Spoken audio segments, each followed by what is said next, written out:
No, es verdad, lo decíamos, hay aspectos de la salud de un presidente, se llame Andrés Manuel López Obrador o como se llame del país que sea, estamos hablando de democracias, que son personales.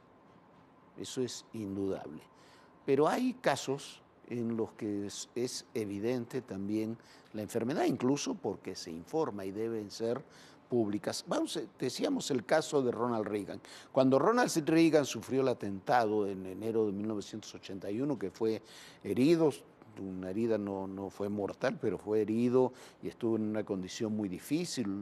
El jefe de prensa de la Casa Blanca murió, uno de sus custodias también murió en aquel atentado. Se informó cuidadosamente, se informó quién quedaba al mando, quién lo operaba, cómo fue la operación, cuántas horas estuvo inconsciente, cuántos tiempos no. Pero después nos enteramos que durante los 2 últimos años de su mandato, Ronald Reagan ya estaba diagnosticado con Alzheimer y que tenía episodios de Alzheimer y eso nunca se informó hasta años después. Con Richard Nixon ocurrió una cosa diferente. Cuando estaba a punto de ser destituido, Richard Nixon entró en una profunda depresión y a beber muchísimo.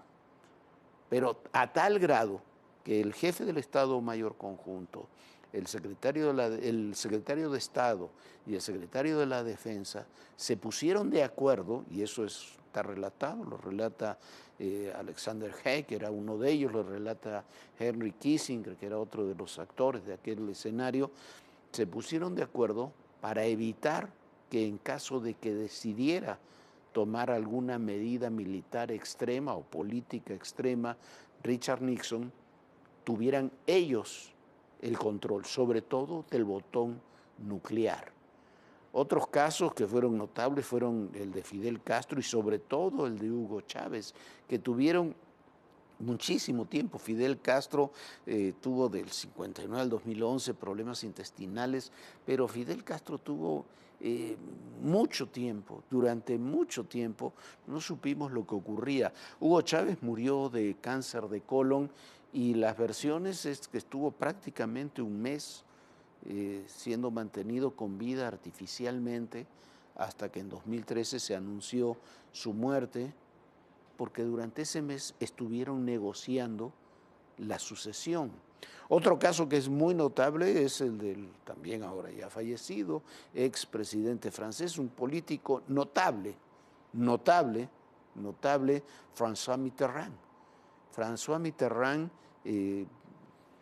vivió durante todos los años de su presidencia, muchos años de presidencia, vivió con un cáncer del que fue tratado en distintas ocasiones y que finalmente tuvo una metástasis, que sufrió una embolia, lo terminó matando, pero además ocultó, bueno, no solamente eso, ocultó que tenía otra familia con la que tenía también una hija, pero ese ya era otro problema, pero nunca supieron los franceses públicamente que François Mitterrand estaba enfermo de cáncer de próstata.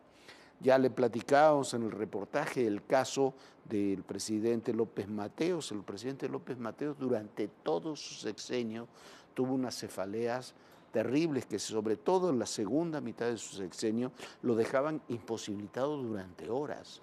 Después nos enteramos, probablemente se sabía antes, pero después se hizo público ya cuando había dejado el gobierno que en realidad eran aneurismas que lo terminaron matando muy poco después de que dejó el gobierno. Pero durante horas, el presidente López Mateos, un presidente tan popular como López Mateos, estaba imposibilitado, simplemente no estaba en condiciones de gobernar.